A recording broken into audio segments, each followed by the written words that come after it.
In this unit, we're going to learn how to graph a radical function. Whenever you see a symbol like this is a radical function. And you also need to know any values inside this radical sign has to be bigger than or equal to 0. Because if you have a square root of a negative number, it is an imaginary number, which is not covered in this particular unit. But before you graph a function, any function, you have to know what the domain is first. Domain means all possible x's in the functions or on the graph. In other words, if you try to get some points to graph a function, you can choose only the x's in the domain. Let's take a look at this example. As you see, there's a radical sign here. So this is a radical function. And the expressions inside the radical sign 6 plus x has to be bigger than or equal to 0. So we're going to write it down like this. 6 plus x has to be bigger than or equal to 0. So we solve it like a regular equation by isolating x.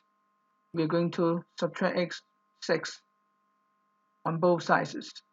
So we have x has to be bigger than negative 6, which means when you try to get some points to graph the function, you cannot try, say, negative 7 for x because negative 7 is not bigger than negative 6.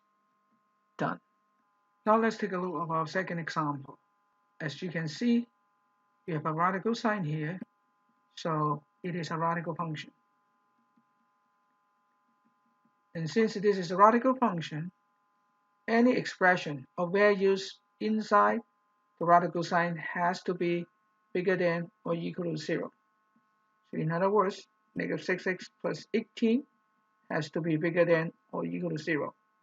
So we solve it like a regular equation. We're going to isolate x by subtracting 18 on both sides. So we have negative 6x bigger than or equal to negative 18. Now we're going to divide by negative 6 on both sides. But watch out, since this is an inequality, and when you divide by a negative number, you have to switch the sign. So we have x is less than or equal to 3. Now you need to remember, when you try to get a point to graph the function, you have to pick an x values that is less than or equal to 3.